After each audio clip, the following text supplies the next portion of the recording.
What's up, San Diego? How's it going on a Sunday morning?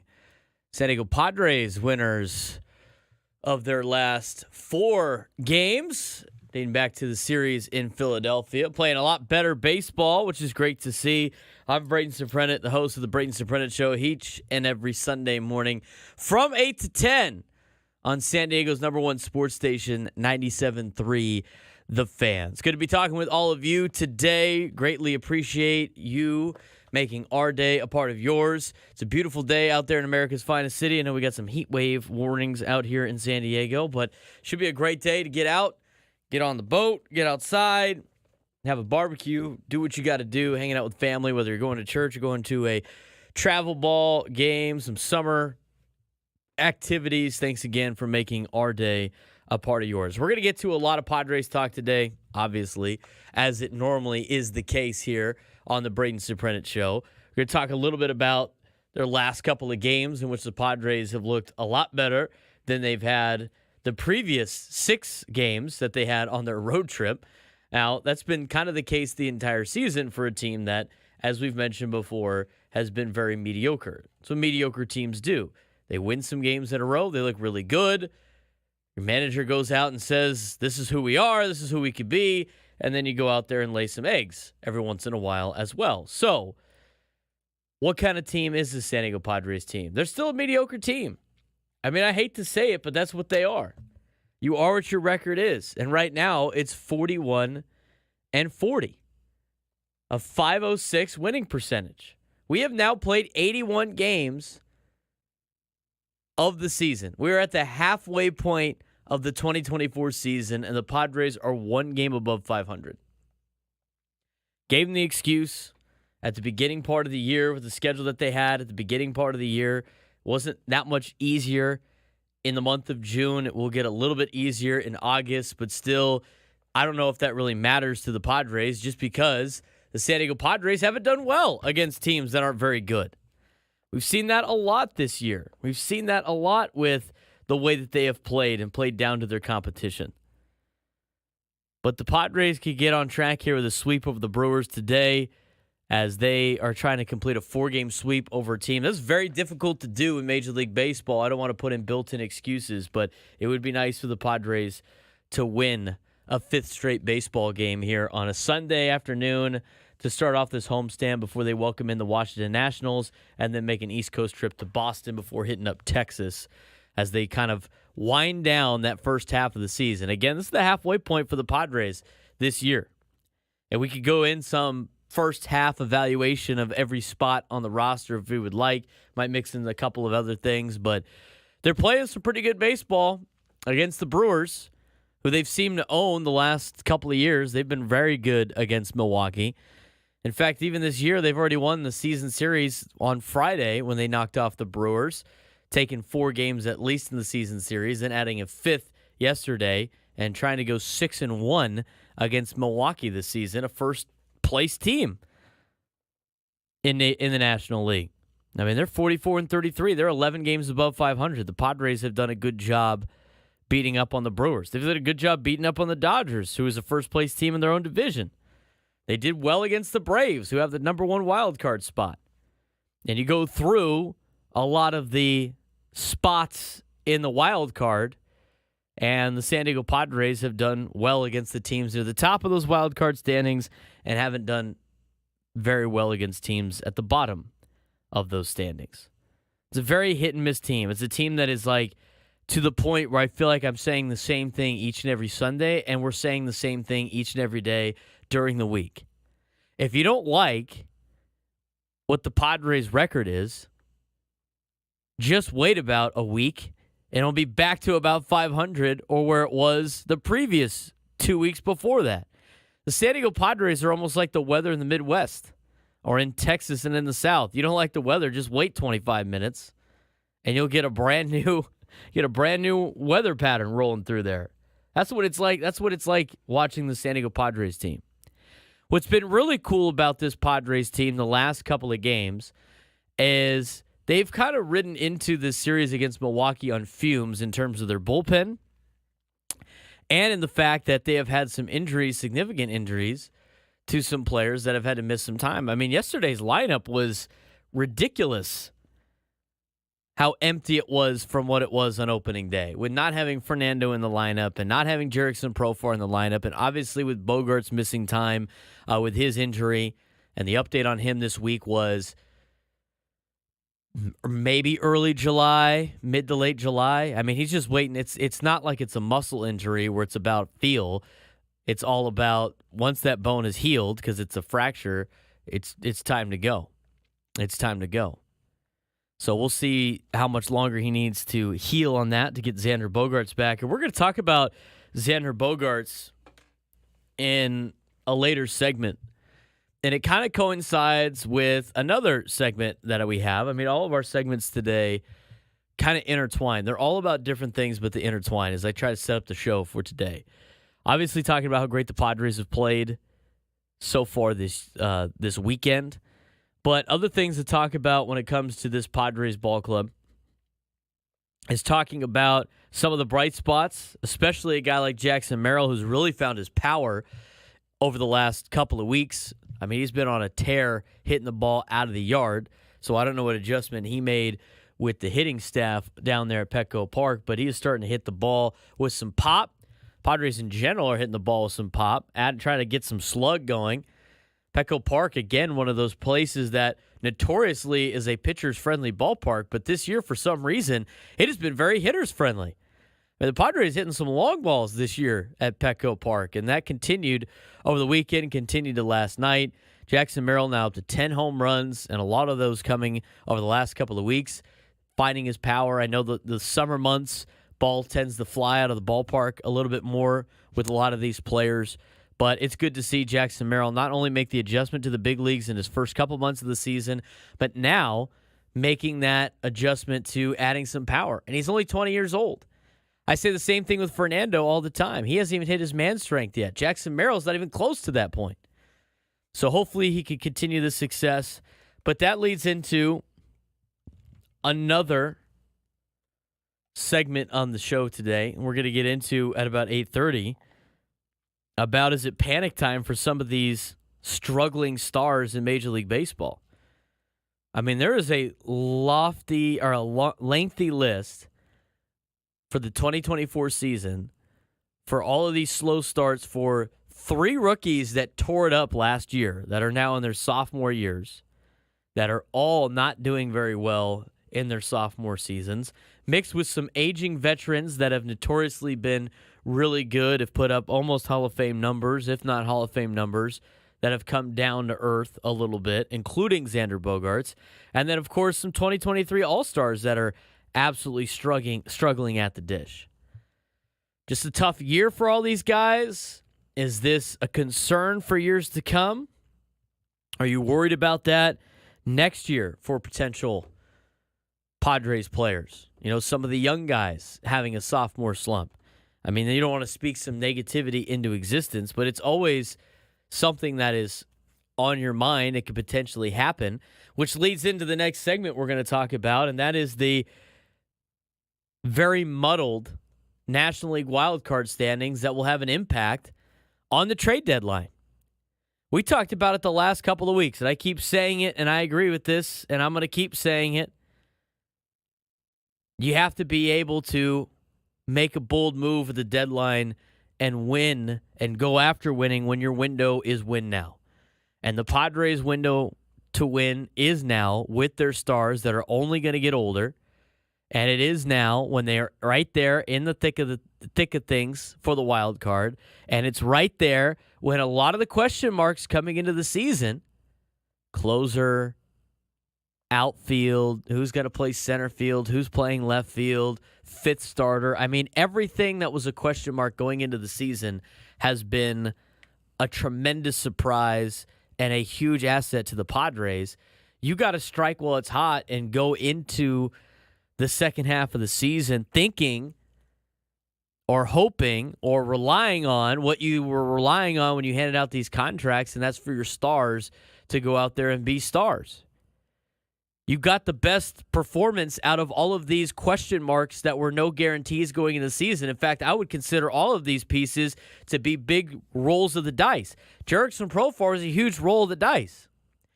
Statistically last year, he was probably one of the worst baseball players in all of Major League Baseball. He is going to be a starting outfielder in the All-Star game for the San Diego Padres in the National League. You got to strike while the iron's hot, getting a player like Jerickson Profar to play way above what his contract is. Matt Waldron, a knuckleball pitcher that was lucky to make it through the first couple of months with the San Diego Padres, has made an adjustment and is now arguably one of their best pitchers. You have to strike while the iron is hot, because these players, there's no guarantee that they're going to do the exact same thing next year, or if you're going to have these players next year in the future is not guaranteed. And I think there's a difference between living in the moment now and living like there's no tomorrow compared to being a reckless liver of life, if you will. There's a difference. I could go out there and live my life to the fullest and enjoy every moment I can at my young age of 29 when I'm youthful and I can still do a lot of different things, but I can also, at the same time, do that without hurting my future. It's one thing to go out there and live your life to its fullest, saying there's no guarantee about tomorrow, but there's also some recklessness of, I'm going to spend everything in my bank account because tomorrow could not possibly happen. Obviously, that's not the case. It needs to be somewhere in between. But if you're the San Diego Padres and you're in win now mode and you have a spot in the playoffs right now and you're battling for a playoff spot and you have these stars that are only going to age further into the future, you have to strike now and stop thinking about this perfect future that might not ever come. Or you might not see the return on your investment on some of these guys. Or next year, Jackson Merrill has a down year. Or Matt Waldron comes back down to earth. Or you don't have Jerickson Profar. I mean, there's so many different things that you cannot predict. So why continue to be like, we're going to keep all these guys and we're going to try to compete for the future, and the future is great and it's going to be grand and everything about the future is great. I've heard that every year of my life being a Padres fan. It was always these minor league guys are going to save the day and the future is coming up and it's going to be grand, and just wait, 2027, 2028, this team's going to be really good. 2029, 2030, this team's going to be very good. I got news for you. There's no guarantee that that's ever going to happen. So you might as well strike while the iron is hot. You might as well strike when you have your fifth starter as a knuckleball pitcher being a phenomenon where Patrick Mahomes is trying to replicate him at football practice. You might as well strike now when you got a guy that's making $1 million who is having arguably his greatest year ever in his career, who used to be a number one prospect, who is probably a bust of being a number one prospect, finally hitting his stride at age 31. You got to strike while he's still hot. You got to strike when you got a rookie who is transitioning from shortstop to center field, who you really threw out there because you needed him, not because he was ready to go, play up to a potential where he could compete for a National League Rookie of the Year award, and is now starting to add some power to his bat. I mean, these are the times that you need to strike, not pretend or try to think that this is what it's going to be in the future for the next couple of years, and these guys are going to be able to replicate what they have put together. I mean, you could say the same thing about all these other years with some of these stars that the Padres have had. I mean, Manny Machado in 2022 had a phenomenal year and carried the team. He's not having that year right now, even though he is turning it on in the last couple of weeks, and he is dealing with an elbow. But again, you don't know about injuries with elbows and hip flexors and knees and different things that come with age that you're going to have to see from your aging players. So as much as I do believe you don't want to trade your best two assets in the minor leagues, I also believe every year that you are in this window of these aging stars after you sign these contracts, you have to make some sort of buy, whether it's big or small, to give your team an opportunity to compete for a World Series. If you're not doing that, you're not trying to win. If you're not doing that, you're not serious about winning as a franchise. And the Padres claim that they are serious about winning as a franchise. And to be honest with you, they've proven it the last couple of years at the trade deadline anyway. Do I want to see them trade Salas and DeVries for one player? No, absolutely not. There's not one player out there that's worth trading for at this point in time to give up a Salas or a DeVries. But should they go after a couple of bullpen pieces and an arm and be part of the conversation? The answer to that question is yes. And anybody that says no, you need to reevaluate about whether or not you want your Major League Ball club to win.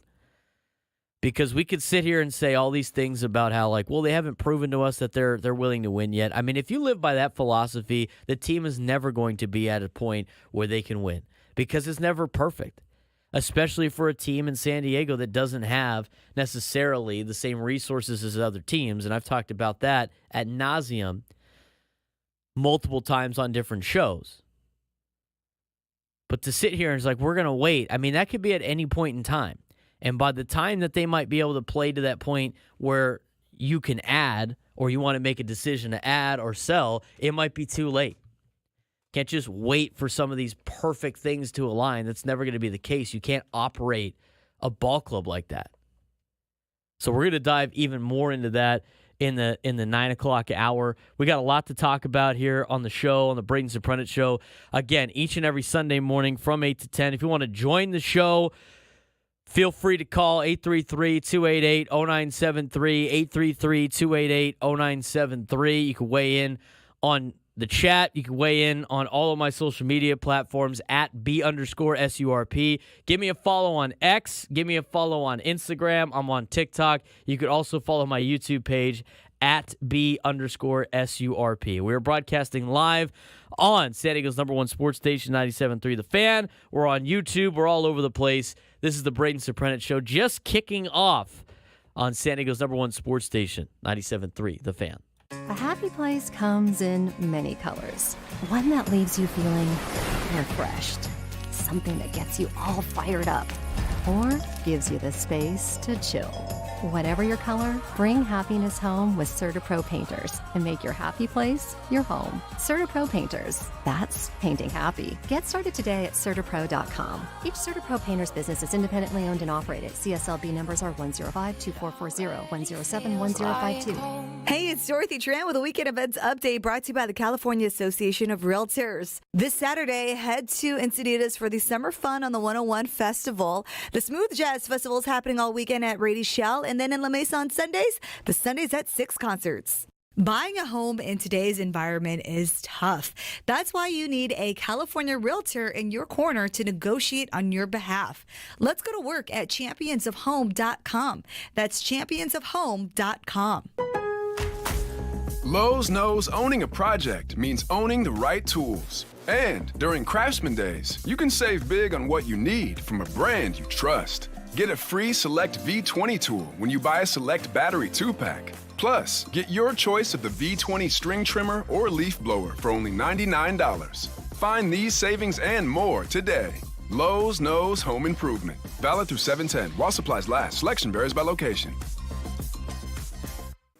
I want to learn how to cook, but I keep ordering takeout. Accomplishing goals is hard, but when your goal is to learn a new language, Babbel makes it easy. In just 15 minutes a day, Babbel will help you start having conversations in as little as 3 weeks. Words and phrases you'll actually use. So when someone asks, "How's your French going?" you can say, Babbel facilite grandement l'apprentissage d'une nouvelle langue. Now try Babbel for free at Babbel.com. That's BABBEL.com. Babbel.com. Hey, gang, it's your old pal, Woodsy. Imagine, if you would, waking up this time next week and being 100% personal debt-free. That's credit cards, that's car loans, even personal loans that you might have taken out. Loan Pronto's Equity Express line of credit can make that happen for you. Homeowners turning their home's equity into cash almost instantly with Loan Pronto's AI-based system. You can get approval in about 10 minutes with almost no documentation, no appraisal, and no hassle. You could get hundreds of thousands of dollars out of your home, use that money to pay off all of your other loans that you have out out there. The average homeowner is saving over $850 a month doing this. Your home's value is up. Use that to wipe out your credit card debt. Get some money for a home improvement project that you've been putting off. Now's the time to do that. Hundreds of thousands of dollars at your fingertips. Approval is just minutes away. So call them today, 619-207-4336. Ask again about their Equity Express line of credit, 619-207-4336, or go to loanpronto.com, 619-207-4336. Equal housing lender, NMLS 1661781, subject to lender approval. Plug in a Hyundai EV and the extraordinary happens. From the charge time and range in the Ioniq 5 and 6 to the adventurous spirit of the Kona Electric to the 601 horsepower Ioniq 5N. Hyundai EVs make the extraordinary electrifying. There's joy in every journey. EPA estimated 303-mile driving range for 2024 Ioniq 5 SE SEL limited rear-wheel drive and 361-mile driving range for 2024 Ioniq 6 SE long-range rear-wheel drive with fully charged battery. Actual range may vary. Visit HyundaiUSA.com or call 562-314-4603 for more details. Febreze. So my home is also my office. And before I can focus, every room's gotta be clean. That means tidying up, then spraying my Febreze Air Mist. Ooh, that's fresh. Febreze Air Mist scents are all high quality. They fight any weird funk, and they give my air an instant boost of freshness. So not only does my home smell good, I feel good too. After I Febreze, it's time to start my day. Breathe happy, Febreze, la la la la la. The best things in life, they come in twos. 2 scoops of ice cream, 2 tacos. And now for a limited time, get our best deal of the year. Buy any phone when you switch to Consumer Cellular and get 2 months of service free. That's right, the same fast, reliable nationwide coverage as Big Wireless, now with 2 months free. Proof the best things in life really do come in twos. Visit ConsumerCellular.com or call 1-888-FREEDOM. Second and third month of monthly base service fee waived for new customers with the purchase of a phone and activation by July 31st, 2024. Taxes, fees, and third-party charges will apply. See website for additional details. This is the story of the one. As head of maintenance at a concert hall, he knows the show must always go on. That's why he works behind the scenes, ensuring every light is working, the HVAC is humming, and his facility shines. With Grainger's supplies and solutions for every challenge he faces, plus 24/7 customer support, his venue never misses a beat.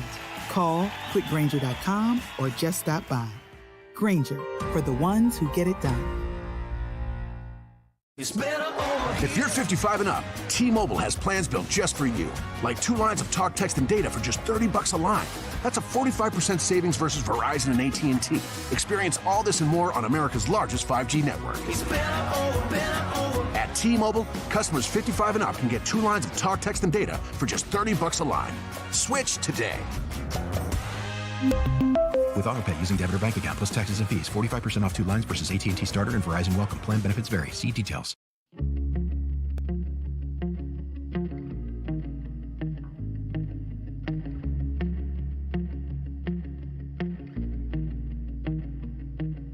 We're both throwing smoke into the night. It's raining, I suppose you need a ride. Braden Surprenant Show live and local each and every Sunday morning. Thanks again for making our day a part of yours. Greatly appreciate all of y'all. Weighing in on the chat. Sure to call in 833-288-0973, 833-288-0973. It's a beautiful day in America's finest city. Summertime in San Diego, which for me means trips to San Clemente, and we do as a family every summer, at least a week in the summertime. I'll have to go back and forth this year just because of work and everything else. It also means 7-on-7 tournaments, which we've been a part of the last couple of weeks. I'm wearing my Cathedral shirt today.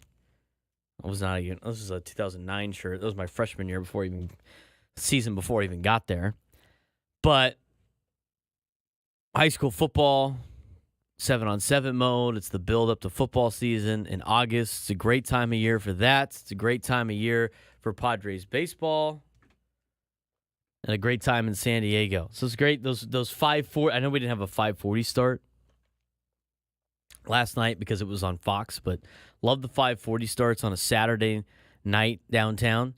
Roll through, get there a little early. It's nice and warm at the ball game. Get out late, get out at a decent hour, and Go to the gas lamp. It's a great time. Summertime in San Diego, always some of the best. Talking Padres baseball, as I mentioned before, again, they are 4.5 games behind the Atlanta Braves in the wild card. They're tied with the Cardinals now as the number 5 seed in the wild card. At the halfway point of the season, it's all second half from here on out, starting today for a game against the Milwaukee Brewers. Padres finished 1 game above 500 in the first half, trying to improve on that in the second half, and if they could do that, they'll probably be in a playoff spot. Very Jekyll and Hyde of the San Diego Padres. I want to talk a little bit about Jackson Merrill. Again, at the beginning of the season, I was talking about Jackson Merrill from the standpoint of do not get on this kid if he goes out to a bad start. Because we all knew that he was going to be a good player. He was going to be a good player in Major League Baseball. He was a first-round draft pick. He was a high commodity in the Padres organization. He quickly moved up the ranks to the number 1 prospect in the organization before they picked up Ethan Salas. And right after they parted ways with that Juan Soto trade. But the thing was, Jackson Merrill had to get thrown into the fire because they didn't have anybody else in the outfield. And the risk was we're going to let the rookie go out there and compete. And to me, I didn't necessarily think that was a good idea. Still don't think it was a good idea, even though it's worked out, because the risk of potentially ruining this kid before he got to a point where he could be an everyday player would be something that would set this organization back multiple years. Well, it's worked out so far. He continues to be one of the best players as a rookie. He's the best Jackson out of the bunch, out of the Jackson 3 of the top 3 prospects throughout Major League Baseball are rookies, with Jackson Holliday and Jackson Chourio of the Brewers and the Orioles. But now is the time to start diving into, is it time to give Jackson Merrill a contract extension? And I think the answer to that is yes. Now, here's where people are going to be like, you can't do, what are you just going to hand out all these contracts? How do you keep handing out all these contracts? You have all these long-term contracts. Well, for me, now is the time to strike to try to get your book set up in the future. Because what you do right now with the Padres, with the contracts, right? I mean, you look at all these major contracts that the Padres have. They have these long-term, high-money deals that have aging veterans getting paid a lot of money near the end of their careers. That is arguably organizational hell for most teams. It's like an NFL team being in cap hell for cutting a guy and eating the money and having to pay, a quarterback that used to be good that you give a big contract to, $40 million against the cap to go away. But I think in order to start offsetting some of those contracts and not getting into the cycle of continuing replacing big contracts with more big contracts and not having any wiggle room to make some moves is to jump ahead on it with some young players, right? And everybody always says, like, well, you gotta subsidize the top contracts with these guys making league minimum. I think some of that is true. I also think that you can do that by giving guys contracts of reasonable value. So if you get to this point with the Padres of trying to offset the contracts of Manny Machado and Xander Bogaerts and Fernando Tatis Jr., you got to strike on a guy like Jackson Merrill. And you got to give him a contract that the Atlanta Braves would give one of their players, like a Michael Harris II. Michael Harris II won the Rookie of the Year award last year.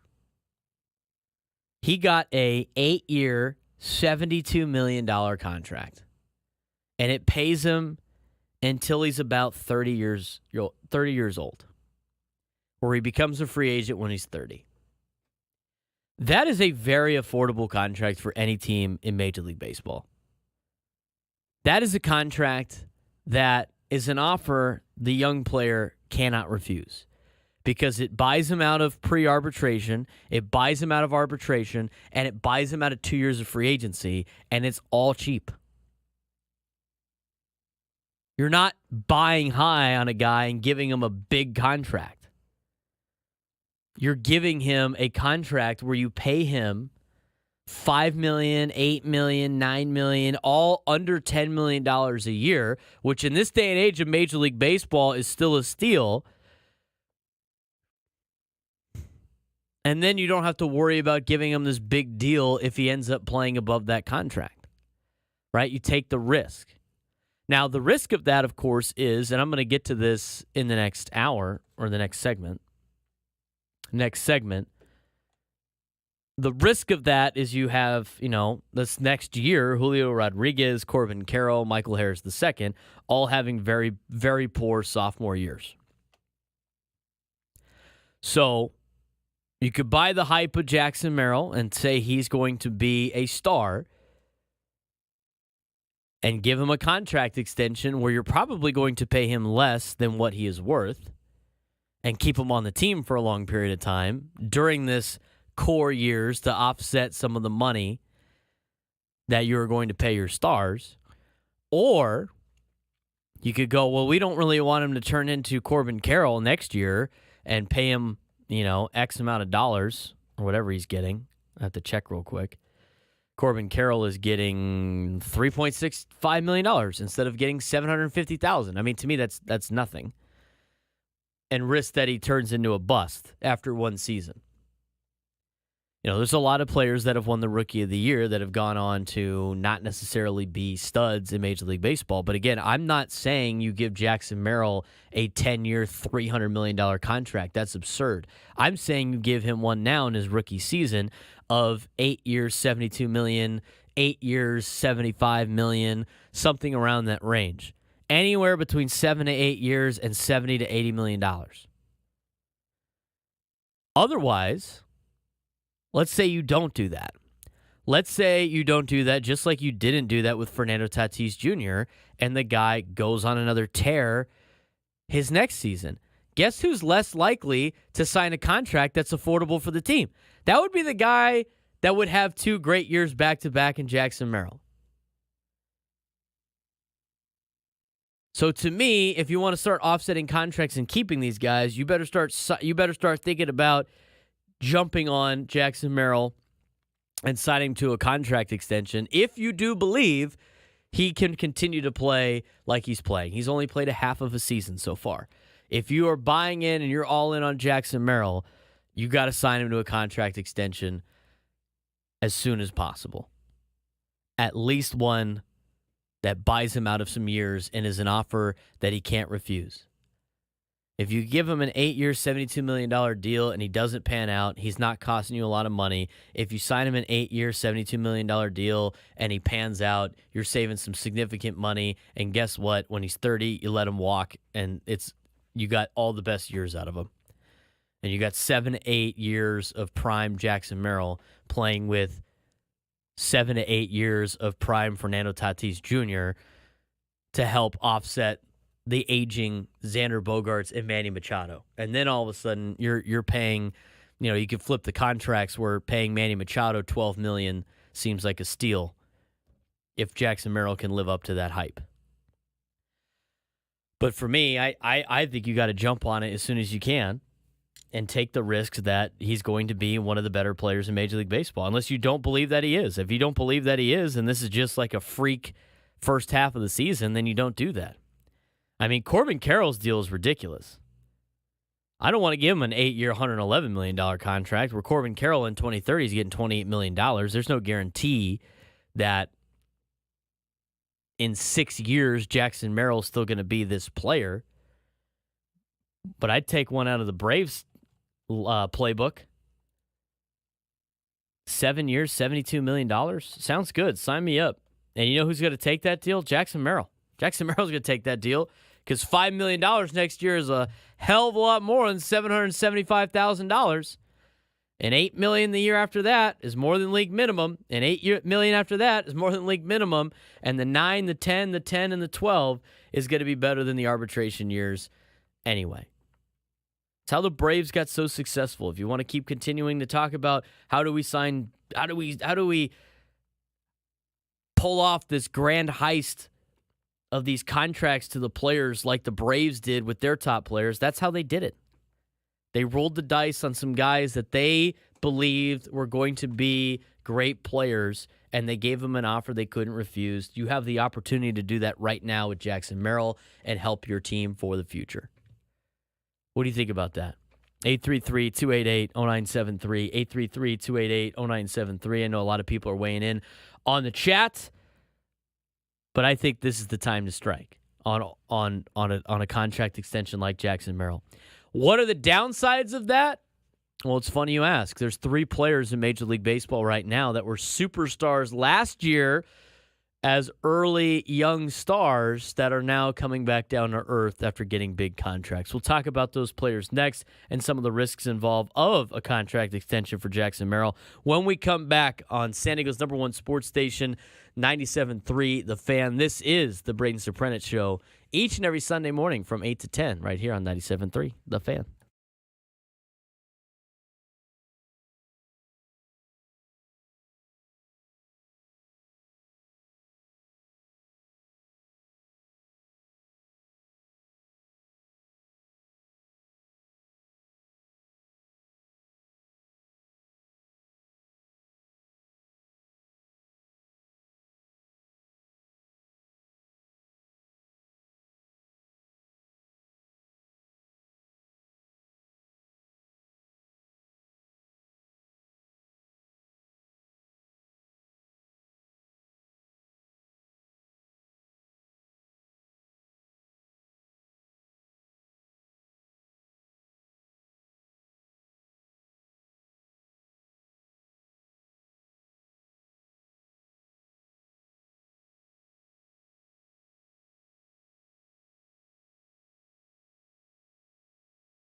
8:42 on a Sunday morning. Talking Padres baseball with all of you. Braden Surprenant show live and local each and every Sunday from 8 to 10.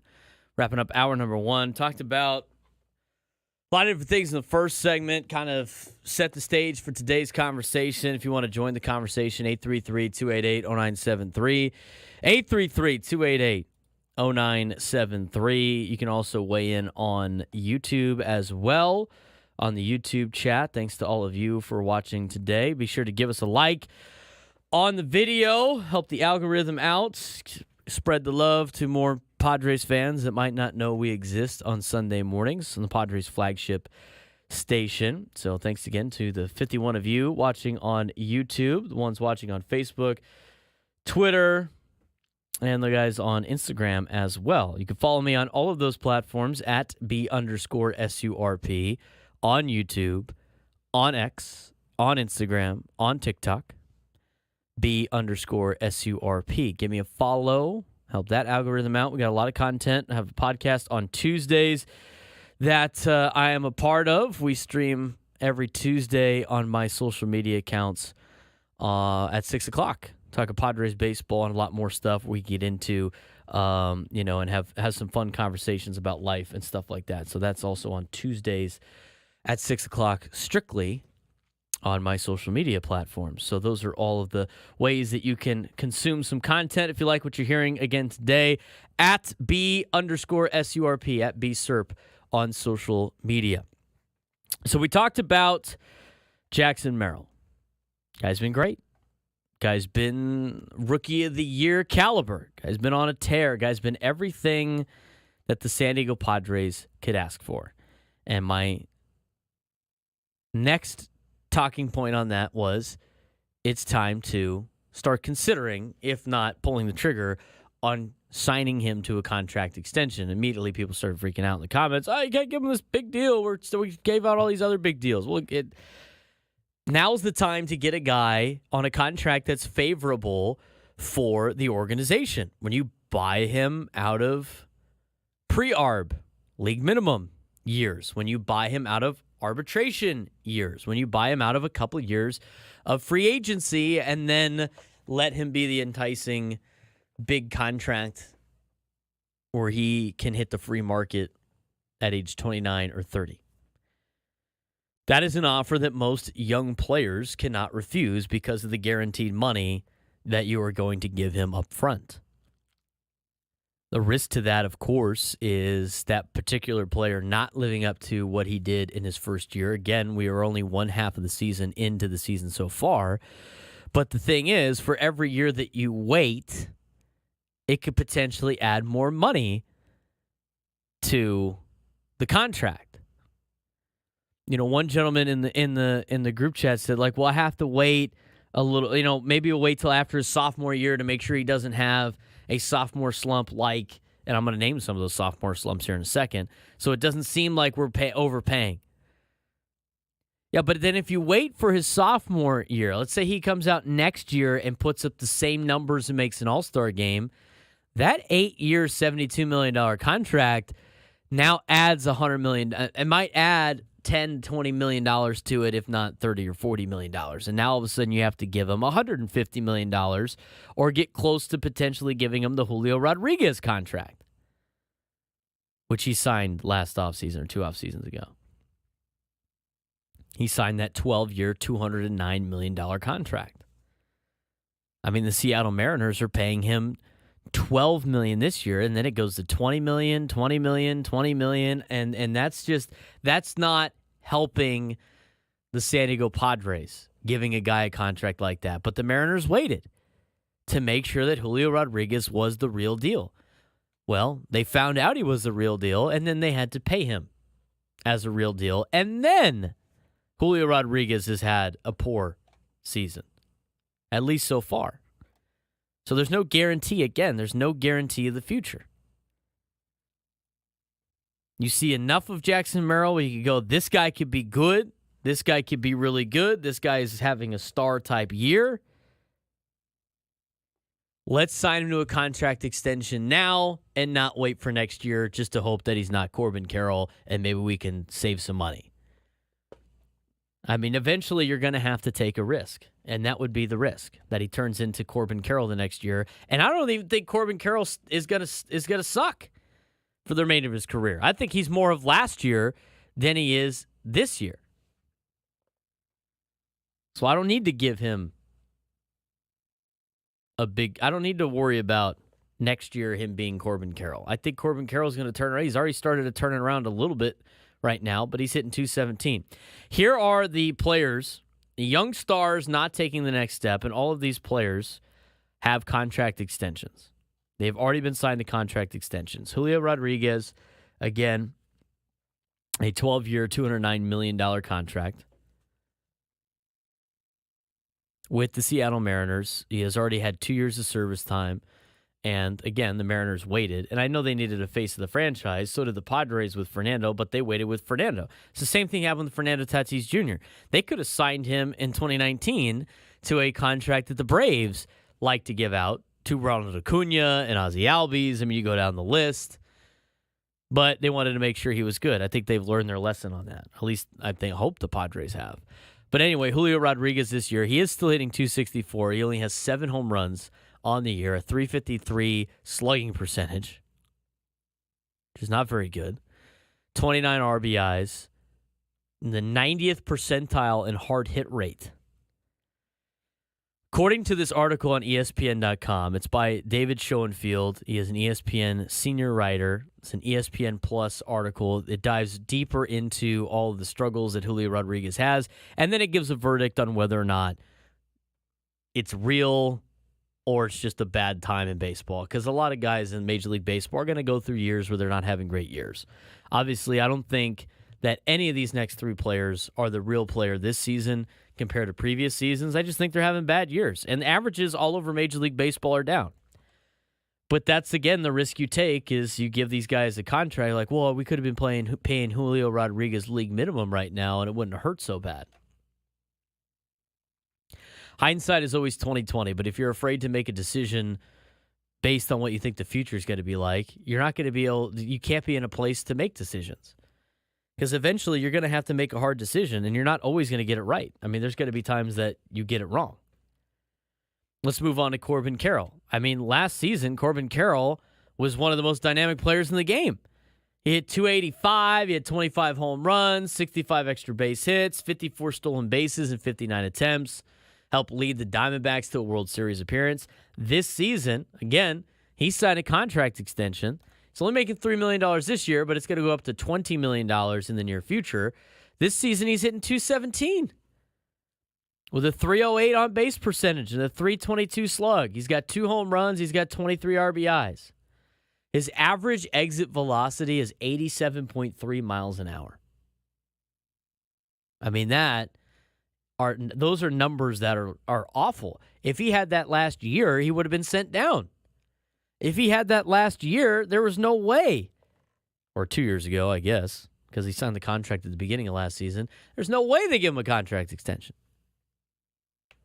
It's bound to happen eventually. I don't think that's what Corbin Carroll is. I don't think that's the player he is.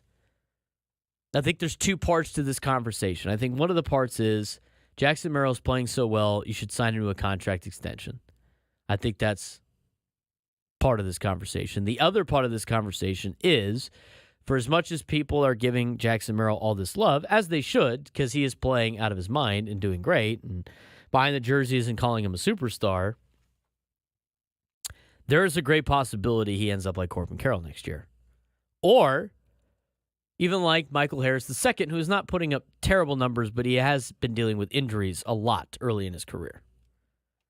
A 250 average with a 295 on base, a 358 slug, 5 home runs, 20 RBIs. Landed on the IL last week with a hamstring injury. He has had a lot of different injuries so far in his career.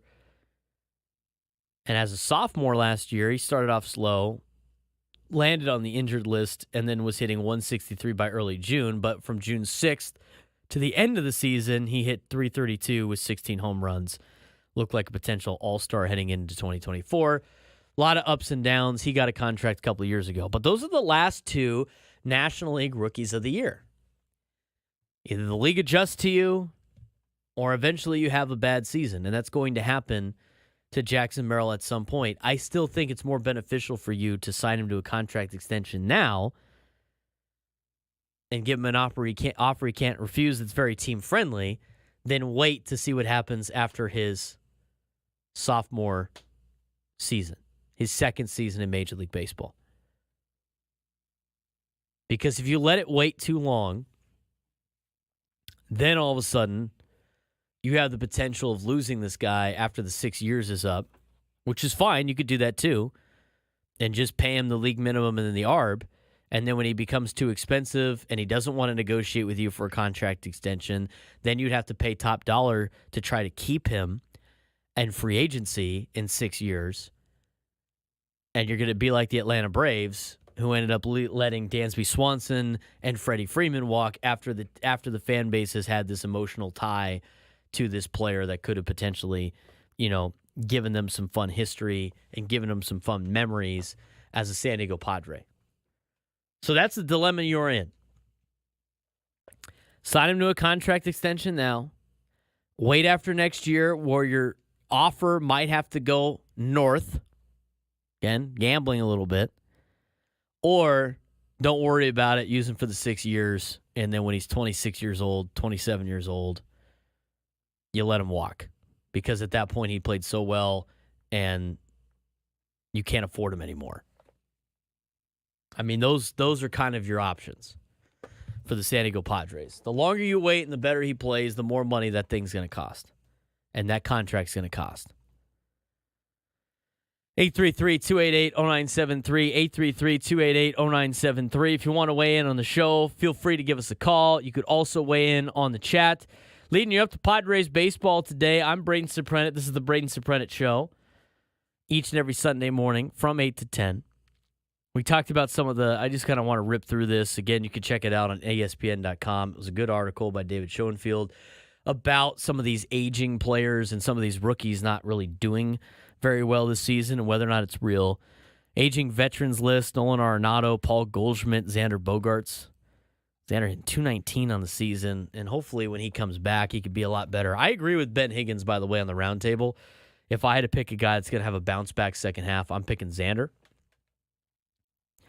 The Padres could really use Xander to have a bounce-back year for sure. Paul Goldschmidt, I can't believe Paul Goldschmidt's hitting .231 right now. I mean, he's making a ton of money for the Cardinals and just aging quickly. It's such an interesting league right now with some of these young players getting hot, playing really well, and then sinking the next year. Aging players not being able to live up to what they're at. I mean, I know Paul Goldschmidt's up there in age. He's 37. He's turning 37 this year. He's in the last year of his deal with St. Louis, $26 million. He's getting paid this year to put up numbers: .231, 9 home runs, 29 RBIs, 29% strikeout rate. A couple other players that are struggling this year, too. Bo Bichette, all-star last year, is struggling. Hitting .237 on the season with 4 home runs and 28 RBIs. His expected batting average is a lot better, so he is getting a little unlucky, and he has been on the injured list. Randy Arozarena, that guy's had a miserable year. He's hitting .186. 10 home runs, 26 RBIs. Last one for you, Matt Olson. .251, but he's only hit 22 barrels this season. We'll see what happens with those players. Let me know what you think about potentially extending Jackson Merrill. Wild card in the National League. How is the muddled wild card going to affect the trade deadline? I'll tell you next. 97 through the Fan.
Hour number 2 and final hour of the Braden Surprenant Show.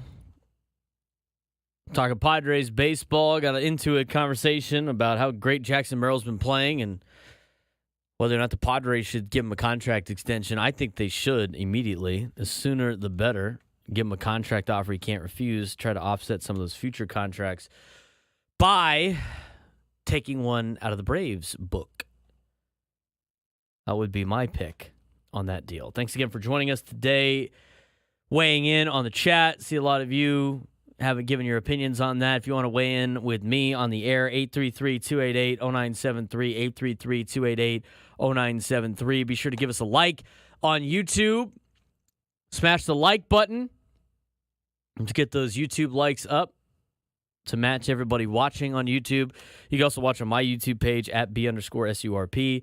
Be sure to give me a follow on there as well. Subscribe to the Braden Surprenant Show on YouTube at B_SURP. You can find me on YouTube. You can find me on X, Instagram, TikTok, all by the same name at B_SURP. Yeah, only 18 likes. What's going on? Smash the like button. Let's get those like number up. We got to boost those numbers. Those are rookie numbers. Let's boost those numbers on the like page. Again, you can follow me on all social media platforms, B_SURP. I'm here each and every Sunday, and then only on the Braden Surprenant Show page on the B-Surp YouTube. I also have my podcast on Tuesdays.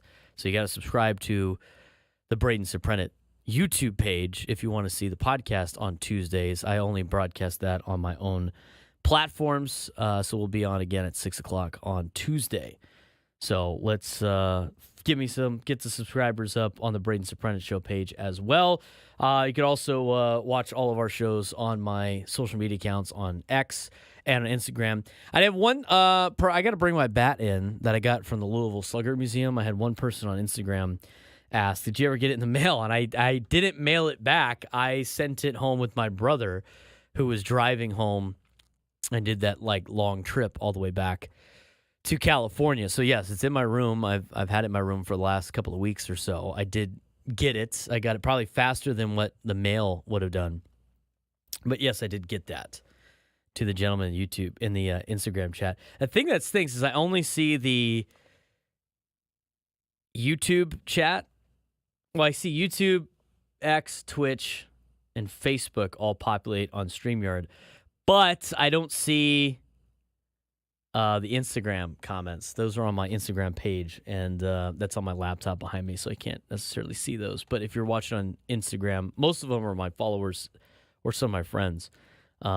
We appreciate that. I had somebody earlier in the chat give me a shout-out for the shirt, the Dawn shirt. He said he's class of 2015, which means your 10-year reunion's next year, buddy. It's already been 10 years. The 2014 class had the reunion yesterday. I wouldn't say a moderator for that, but as a member of the alumni board for Cathedral Catholic High School, I had to be there and tell them all the great things about Cathedral, all that stuff. Gave them a tour of the school, which looks 10 times different than it did when we went there. I was class of 2013, but I knew a lot of the kids behind me in class of 2014. The thing that was odd, though, is there was a lot of people that I recognized, but I didn't know they were. I was like, I don't know who these people are. They come up and was like, "Hey, how's it going?" "Oh, hey, I know you're familiar, but I could not." And they were wearing name tags, and they had the picture of their senior picture on there, and I was just like, that's not helping me. It's kind of fun. It's because especially it wasn't my class, so it was the class behind me. So I knew who these people were when they were in high school. And then I see all of their faces throughout San Diego. And I could have swore I saw most of these people at a beer fest or something at Petco Park. If you would have told me that's where I saw them last. Because I was sitting there going, where have I seen this person before? Where have I seen this person? Hilarious. Yes, Charisma Montali was behind the bar. He is the bartender for all of the reunions, and the next reunion I think is July 20th, and I think that's the class of 1984. I think is the next reunion coming up. I don't know if I'm working that one or not. I digress on the reunion talk. Let's dive into some more Padres talk. Before we dive into the muddled wild card and how it's going to affect the trade deadline, who are buyers and who are sellers, let's get out to the phones. Loyal listener out in New Jersey, Mitch joins us on the Braden Surprenant Show. Mitch, what's going on? Braden, how you doing? Thanks for taking my call. Hope you survived the heat wave. It gets its hour turnout here. It's 97. I heard it was worse in other parts of the country out west. Is it always cool in San Diego, or is that a myth? The cloud cover, Mitch, makes it nice and cool. Otherwise, we'd be a desert more times than not. So we got a little bit of the marine layer today, keeping it cool for as long as possible. We'll have a couple of hot days, but for the most part, it's definitely a lot better than when I used to live in Texas. I'll tell you that. Well, lucky you. And I try to do it with your YouTube, but I guess I'll have to come over there for you to explain it to me. I agree with you, Jackson. Merrill, he's going to be Rookie of the Year. Sound like now I got Michael Trout. I'm not saying I don't think he's got as much power as him, but he plays good center fielding. So far, he's hitting good. I'd love to see him sign him up because I'd love to see his Padres still go after another outfielder. I don't think Roberts will cost a lot. He's having like an Adam Dunn year, but he did hit 30 home runs last year. And I'll leave you thinking, talking about. I'm hoping the base will get reasonable with these salaries. But you've seen Baltimore. They're top to bottom, and they couldn't fit Jackson Holiday. But Gunnar and Atley, I think one of them has bars as an agent. I think 2 or 3 years, they might not be able to hold him. I'm hoping we get back sold next year. But what do you think about those three? And thanks for taking my call. And I appreciate that, Mitch. Thank you very much. Again, talking about potentially signing Jackson Merrill to a contract extension. Some people in the chat, my guy Johnny says, let Merrill play a year or two and let him prove that he can maintain this level of performance. We were talking about that earlier, Johnny, and here's the thing. The longer you wait, the more expensive the contract's going to be. And you're not in a position right now to sign gigantic contracts anymore. That's why you take the risk now that he's going to be good and you sign him to a contract he can't refuse. People always tell me all the time, like, how did Atlanta Braves, get all these guys for so cheap? That's how they did it. They signed him when they were really young. They didn't wait for a long time for them to, play out of what their range would be. They signed him to a deal that they can't refuse, and then they get players that are playing above what they're getting paid. Because if you sign a guy like Jackson Merrill to a contract extension that's not like necessarily a insane statue contract, $200 million plus, $150 million plus, they're still hungry. I mean, they still got a big contract coming up when they turn 29 or 30, which is still a prime spot to get a big deal in free agency. So they're still going to be hungry. They're still going to be going after it. And I appreciate the phone call from Mitch. Let's talk about this chaotic National League wild card. We're going to break down how it affects the trade deadline in just a second. But let's look at this wild card for a second. Wild card right now in the National League is nuts. You got the Braves leading the way. They kind of have a very large cushion with the rest of Major League Baseball, or with the rest of the National League. There are 4.5 games in front of St. Louis in the number 4 spot in the wild card standing. St. Louis and the Padres, in terms of games back, are even though St. Louis has a .001% better of a winning percentage. Plus, they took 2 out of 3 from San Diego, so they own the tiebreaker as of right now. Padres are going to have to go to St. Louis later in the year, which I think is in late August. They got 4 games in late August. They got to take 3 out of 4 in St. Louis if they want to win the season series against the Cardinals and eliminate that tiebreaker problem. So that's a big series at the end of August. But it's those two leading the pack. And then after that, Arizona is out by a game. Pittsburgh, a game and a half with Washington. Chicago, New York, 2 games back. Cincinnati, 2.5 games back. And now the Giants are relatively in the cellar at 3 games back. Colorado and Miami, their seasons are over. 12 and 12.5 games out, respectively. Colorado winning last night to jump in front of the Marlins, by the way, and not be the worst team in the National League on a walk-off pitch clock violation. That is stupid. That is a dumb way to end a baseball game. That is not going to happen all the time, but that was stupid. A walk-off pitch clock violation. That is something that when they made that rule, everybody was going, well, what if they did? Like, it's never going to happen. It happened in the Nationals-Rockies game. That is the dumbest thing I've ever seen. That is the dumbest way to end a baseball game. A walk-off pitch clock violation. Are you kidding me? This is dumb. This is stupid. Game was faster, though. Game was fast. And I'm not like super anti-pitch clock. It's been fine. I think most people ignore it now, and everybody abides by it anyway. But the walk-off pitch clock violation is so stupid. I agree. Like, Elise in the chat, did the umpire get the Gatorade bath? Yeah, who do you give the Gatorade bath to? You didn't do anything to get the walk-off. It's not like the batter laid off a pitch for ball 4 for a walk. It's not like he was hit by a pitch. It wasn't like, he was able to put it in play and went on a walk. Who won the game for you? It's not the guy at the dish didn't do anything. He was just standing in the box. Run over and dunk the Gatorade cooler on the Nationals reliever. Hey, thanks, buddy. Thanks for not being part of the game right now. Stupid. Stupid. So dumb.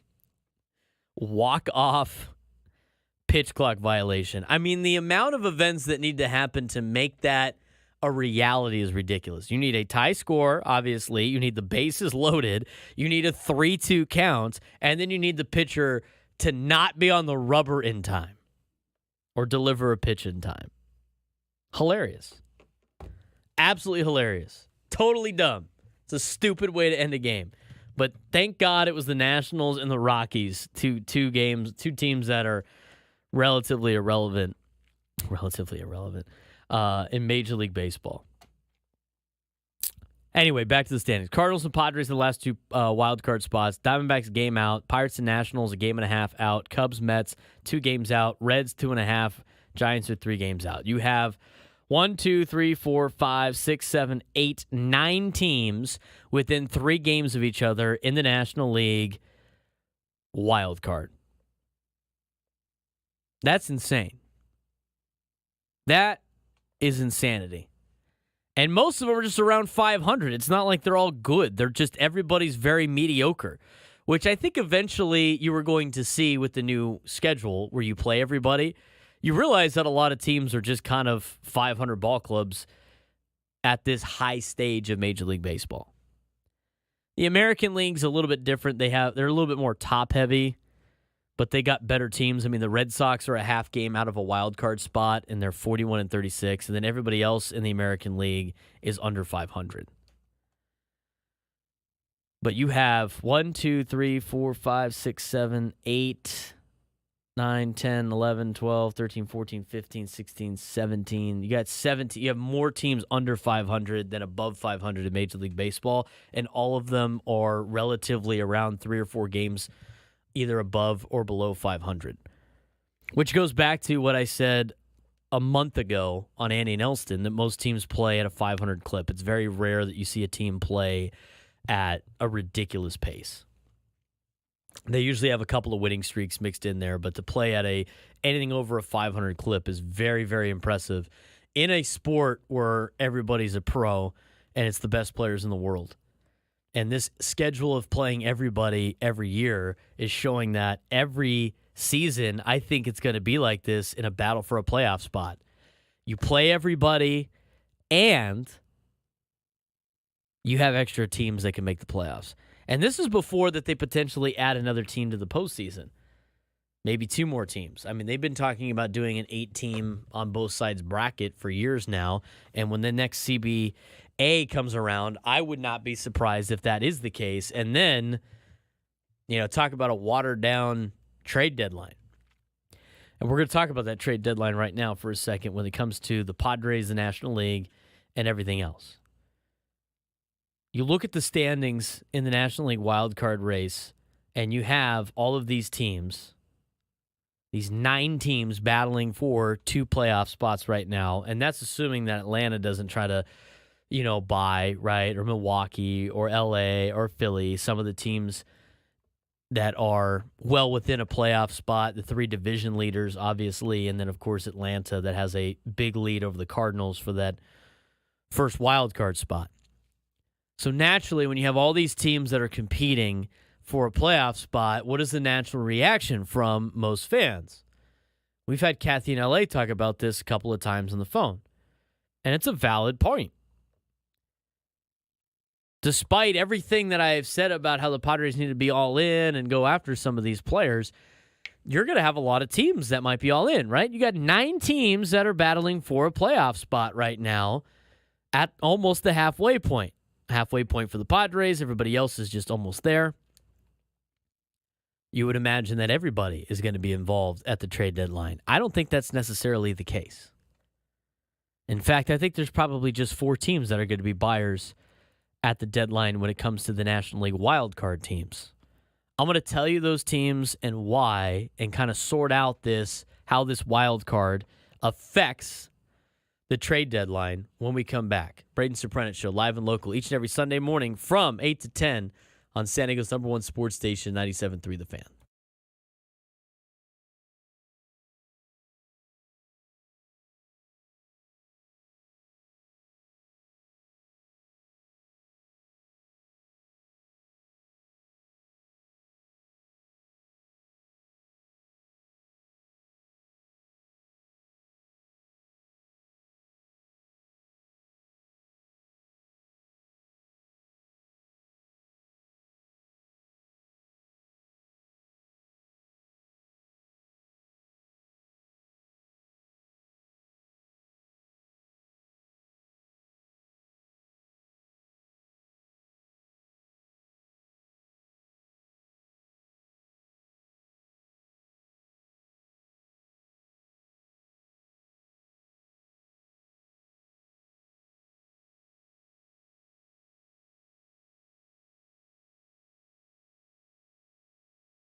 9:23, Braden Surprenant Show. Live and local each and every Sunday morning. Thanks again for making our day a part of yours. Thanks for smashing the like button. If you haven't done that on YouTube, be sure to do that. You can follow me on social media, B_SURP. You could also subscribe to my YouTube page at B_SURP, at BSURP. Go out there and subscribe, as we have other content on there as well besides just the Sunday show here on 97.3 The Fan. Talking Padres baseball with you. We're also taking a dive into this muddled wild card standings in the National League that it continues to be muddled with everybody beating up on each other in the NL and how it affects the trade deadline.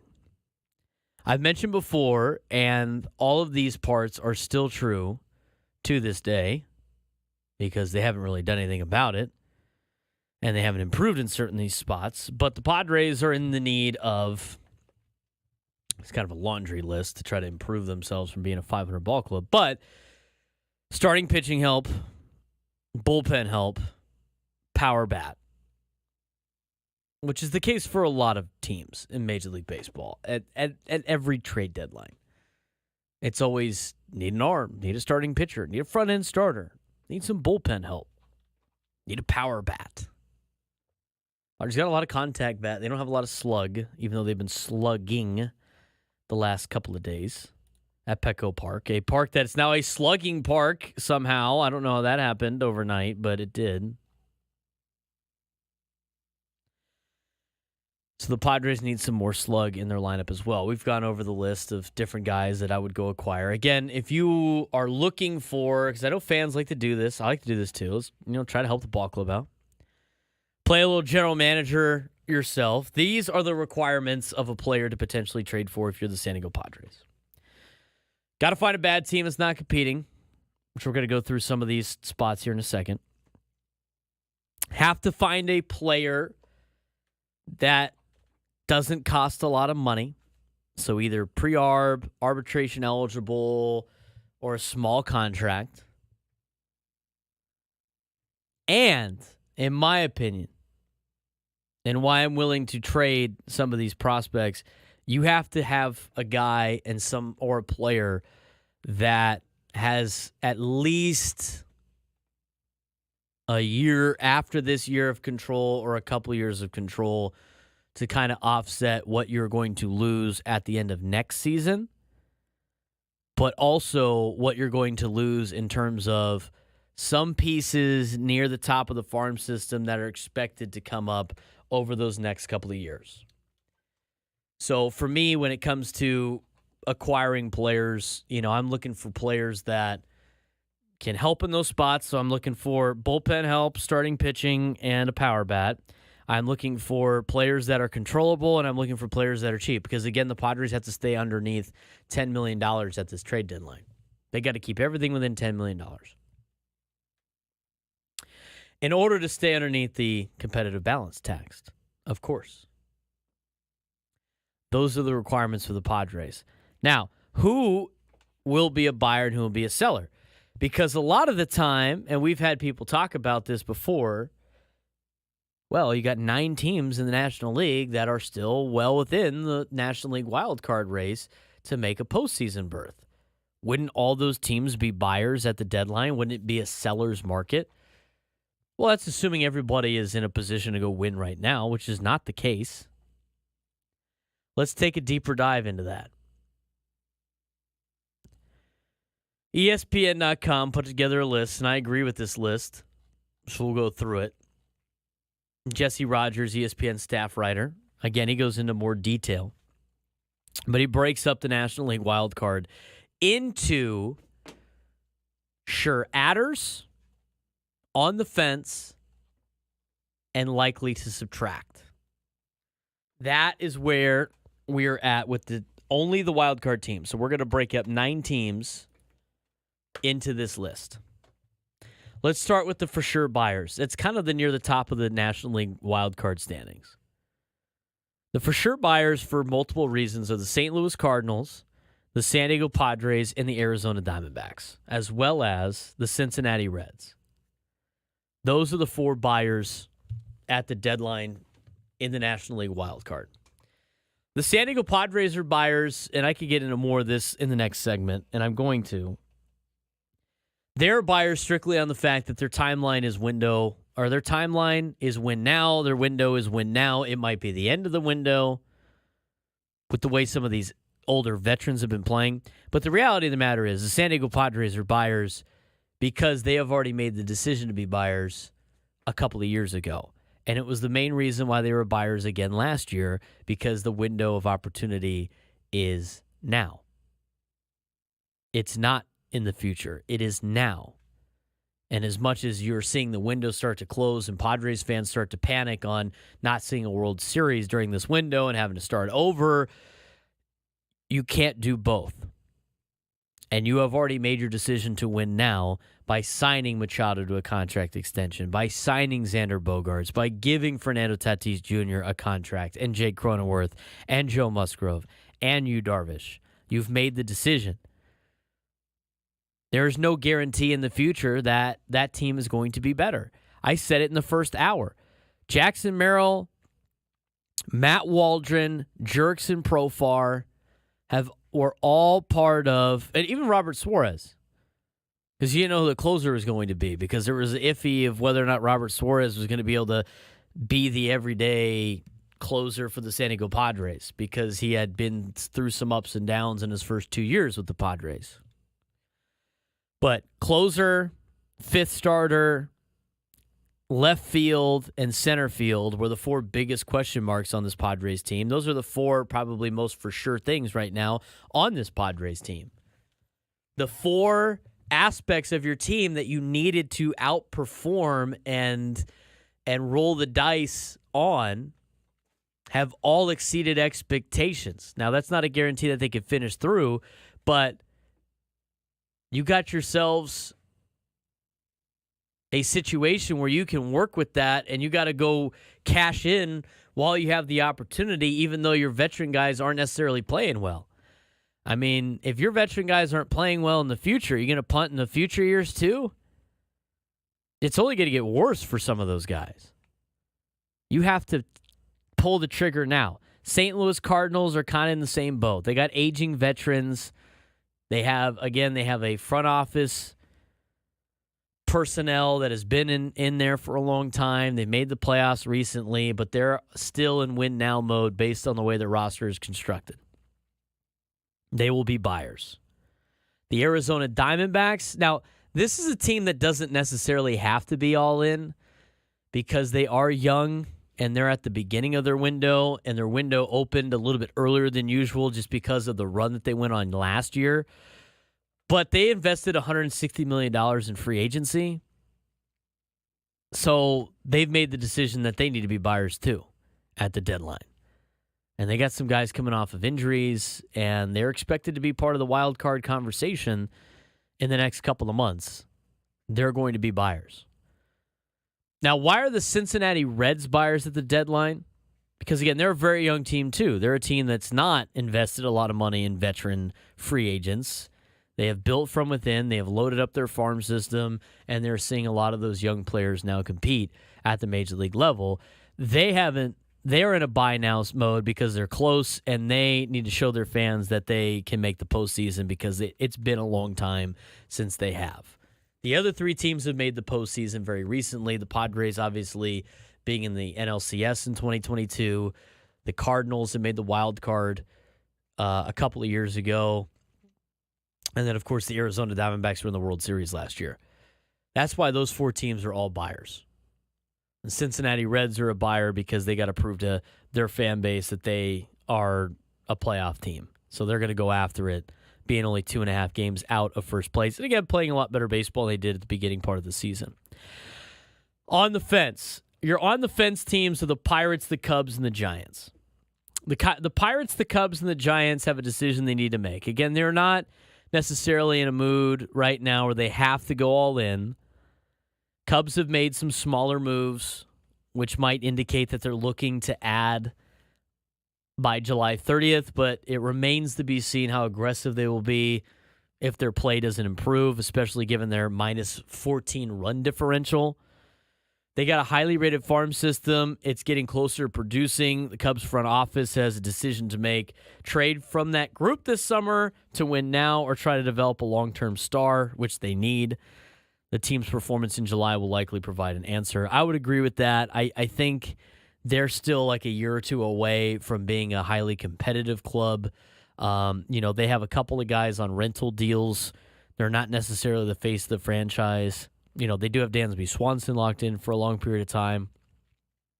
But they're still not quite at the window yet to compete, with a couple of aging veterans on that team as well. And now might not be the time to cash in. Again, every situation is different. It's not just based on your wins and losses. And that's why still to this day, I'm still a component of the Padres being buyers last year. And hindsight's always 20/20. It's easy to say like, oh, well, it didn't work out. We should have traded all of these pieces, to get what exactly? More prospects to try to trade later on? I mean, there's no guarantee that would have worked out either. Pittsburgh Pirates, they're still a couple of years away. We don't know how much of inning limits are going to be on their young starting players because they got a lot of young starting pitchers, I should say, that are learning how to pitch in the major leagues. They got a great young core in Pittsburgh, but they're not ready, I don't think, to really go all in yet. But they're still hanging around, and they got a good pitching staff where they probably could. But I think it's a year early for the Pirates. And then the Giants, nobody knows what the Giants are doing ever. I mean, the Giants the last couple of years have all this money, right? They have all this money that they should be spending on free agents or trades or what have you, and they just have not done it.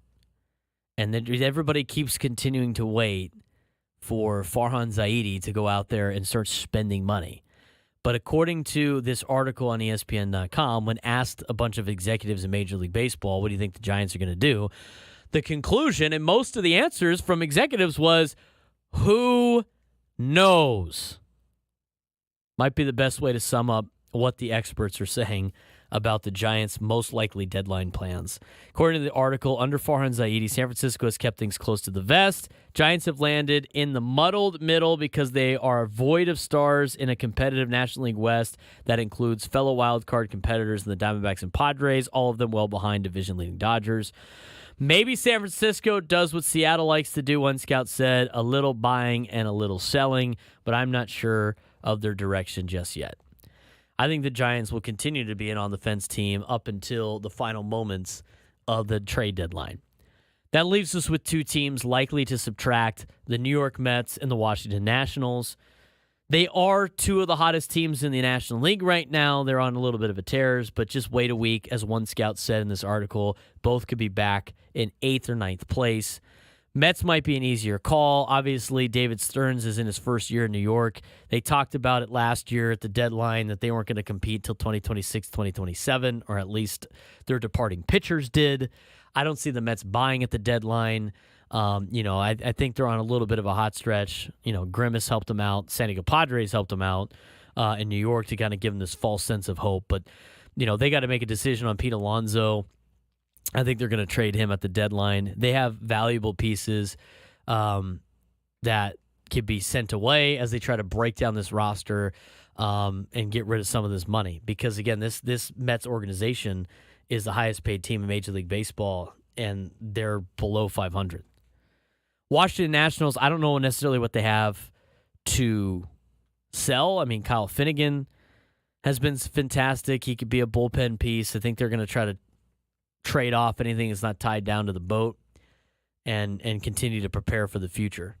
But that's how I see this playing out. So if you're looking at that, I mean, that's 4 teams in the National League looking for some buying help at the trade deadline mixed with probably some of the star teams. I mean, the Dodgers have some holes still. The Milwaukee Brewers obviously have some holes. It's definitely still going to be a seller's market. But it's not going to be as much of a seller's market as people think, because not all of these teams that are, even though they're in the race, are going to be making a trade at the deadline to buy just because of what the record is. You have to do a deeper dive into what every team's situation is, and every team's situation is different. I mean, the Padres, even though they're around 500 and have been 500 for so long, the Padres are not in a let's see what this team can do before I pull the trigger. That's not this team. That is the Mets and the Nationals and the Giants and the Cubs and the Pirates. That's the let's see what they can do and see if they have earned their way to make a deal. You can't, it's not cookie cutter with records. The Padres are not in that situation because they have already made their decision. What should the Padres do? Why is it time to go after it now? I'm going to give you the reason as we wrap up the show. This is the Braden Surprenant Show, live and local each and every Sunday morning. San Diego's #1 sports station, 97.3 The Fan.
Final segment on the Braden Surprenant Show, live and local each and every Sunday morning from 8 to 10. Thanks for making our day a part of yours.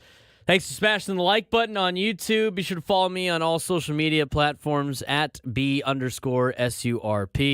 Padres going for a 4-game sweep today against the Milwaukee Brewers.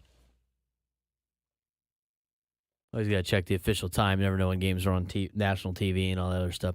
1:10 first pitch, 12:10 with Sam Levitt on the EcoWater SoCal Padres pregame show. Get you ready for Padres baseball. It's going to be a hot one today.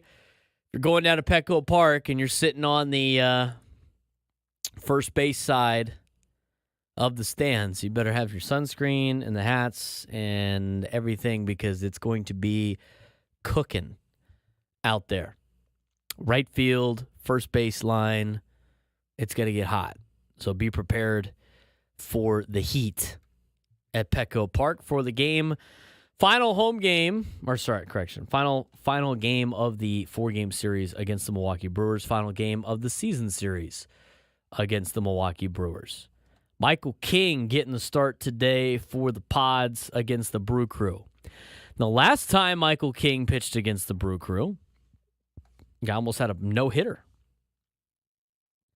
Carried that thing a long way. And then eventually the Padres ended up losing that game. The only loss they have had to the Brewers all year was in a game in which Michael King had a no-no through, I think it was like 7 innings, if I'm not mistaken. And then the Padres blew it late. Other than that, the Padres could be playing for a clean 6 or 7-game sweep against the Milwaukee Brewers. Currently 5-1, looking to go 6-1. It's Michael King versus Tobias Myers. King 5-4 with a 3.49 ERA, 101 strikeouts in the season. Myers 4-2 with a 3.26 ERA and 42 strikeouts. San Diego Padres, as I mentioned, are a buyer at the deadline. I think for multiple reasons. We've talked about the window. We've talked about, the future is no guarantee. And the thing is with the Padres and where they're at right now, and especially how you run a major league franchise, as much as everybody is worried about the future and what the team's going to look like in the next 5, 6, 7 years, and that's why you got to hang on to some of these prospects. And I'm not a huge believer in it either way. I mean, sometimes it works out and sometimes it doesn't. Sometimes it works out when you keep the prospects going through, and sometimes they end up not being what you think they're going to be. If anything, over the last 5, 6, 7 years in which the San Diego Padres have made trades, A.J. Preller has kept the best prospects as part of the organization. Now, we'll see what happens with C.J. Abrams and James Wood moving forward. But out of all, and I went through this last Sunday with all of the top prospects in the Padres organization since 2015. The top 30 prospects in the Padres org since 2015. There hasn't been a lot that have been able to be an above-average player in Major League Baseball. And out of those, I think there's 9 out of the position players. There were 73 top 30 prospects since A.J. Preller took over. 73 different top 30 prospects in the Padres organization since A.J. Preller took over. Some of those are still current prospects, so it kind of skews the numbers a little bit. But out of those 73 players, 9 of them are players that have an OPS plus or an ERA plus north of 100, which means they're above average players. Actually, 9 of the position players. Of those 9 position players, 4 of them are still part of the Padres organization. Those players are Fernando Tatis Jr., those players are Jackson Merrill, those players are Jay Cronenworth, and surprisingly enough, even though it's not a large sample size, Eggy Rosario. So you let 5 of those players go away. That was like Josh Naylor. I think you're hit and miss on whether or not Josh Naylor would be a contributing asset to this team, or or at least the player that you're just so upset that he's not on your team right now. He probably could help. The other one's Hunter Renfroe. Anybody really want Hunter Renfroe back on this team? Anybody upset that Hunter Renfroe is not a Padre right now? Alex Dickerson had a plus 100 OPS plus, which means he was above average player. He's not playing in he's not playing in pro ball anymore. He's in independent ball now, if he is still playing. And then Trey Turner, which obviously Trey Turner hurts, but you have Fernando Tatis Jr. now. The last one is Franmil Reyes out of the 5. Franmil Reyes is playing in Korea. So take all of that for what it's worth. Those guys were all prospects. Those are the 9 prospects since AJ Preller took over that have had an above average major league performance in their careers after joining the big leagues. Again, according to OPS plus. That's not necessarily a big track record where you're like worried about some of these guys parting ways. I saw one guy in the chat go keep the top 4 to 5 prospects. No, you got to keep the top 2. Because in reality, those are probably the guys that are going to be the biggest impact. It's probably going to be about 2. Sometimes you get lucky with some of the other prospects, but there's no guarantee in the future that they're all going to be studs. I'm keeping Salas and DeVries if I can. Everybody else I think is on the table. That's why you go after trades that counteract some of those prospects. Again, the timing on all of this is overall different. To me, if you're going to make a trade, I'm not trading any of my top 4 to 5 prospects, not named DeVries or Salas, for a rental. That would be foolish. But I am, and I will, trade some of those players for a player with control and a player that will be part of the Padres organization for the next 2 to 3 years. And there are some of those players out there. That, to me, makes sense. Trading an Adam Major, right, because he's one of those top arms at the top end of our top 30 prospect list, for a guy like Garrett Crochet mixed with some other prospects in there that might never pan out. You never know. Because I don't care what the White Sox say, nobody's giving him a Salas or DeVries for Garrett Crochet. But if you trade some of your pitching that's going to be up in the next 2 to 3 years for a guy that you have control over the next 2 to 3 years, you're exchanging, especially one that's cheap, which Garrett Crochet is money-wise, you're exchanging the first 2 to 3 years where a guy has to figure it out in the major leagues for a player that's already been there and done that and is an everyday major leaguer, a proven major league asset. That's where buying makes sense. And then in 3 to 4 years down the road, 5 years down the road, people can complain that they got rid of these guys, but there's no guarantee that they're going to pan out ever. They have the saying, and I said this in the first segment of the show, you got to live life to the fullest because there's no guarantee about tomorrow. The same thing could be said about how you run some of these trades. The fortune favors the bold. But there's a difference between living your life where you're taking some chances and going out and experiencing life and not passing up, some great opportunities in the present because you're worried about long-term future. There's that side of it, but there's a difference between me trying to live to the fullest and taking a couple of risks at a young age compared to emptying out my bank account on a weekend bender in Vegas because YOLO, you only live once. I'm not saying the Padres should empty out their entire cupboard for 2 to 3 players. Live life to the fullest because there's no guarantee for tomorrow. Let's empty out the bank account in Vegas for 2 to 3 days. No, that would be reckless. But I am saying, you saved up some money. Here's a little bit left. Yeah, let's go out and have a good weekend trip somewhere for 2 to 3 days. Enjoy life while you have the opportunity. Try some foods that you've never tried before. The same thing with the Padres at the deadline. You could have a great time and live in the moment and live in the present and still plan for the future at the exact same time. And be bold, but also not reckless. There's a difference. So I'm not advocating that you trade Ethan Salas for a Garrett Crochet or you trade a DeVries for a couple of arms in the A's organization, the back end of the bullpen in Ursig and Miller. I'm not saying do that, but I am saying be willing to give up a Snelling or a Lesko to try to improve your club now for the next couple of years with a proven Major League Baseball player. Fortune favors the bold.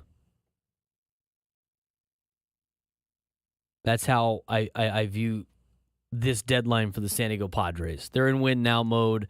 They've made that decision years before, and they got to stick to the plan, a plan that they haven't stuck with at all since A.J. Preller showed up. They've had a different plan almost every 2 to 3 years. And right now it's starting to trend towards, well, we got to get young. We got to be able to, you can't be hugging these prospects. You got to be able to go for it while you have these stars still in their prime.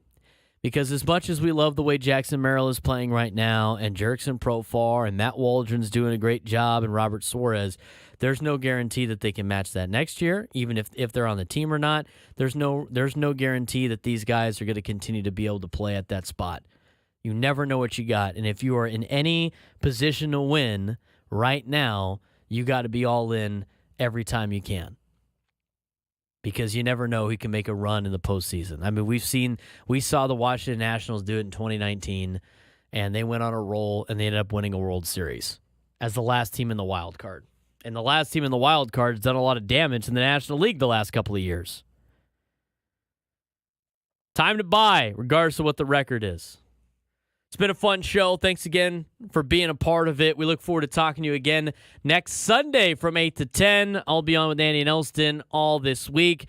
This is the Braden Surprenant Show, live and local each and every Sunday morning from 8 to 10. San Diego's #1 sports station, 97.3 The Fan.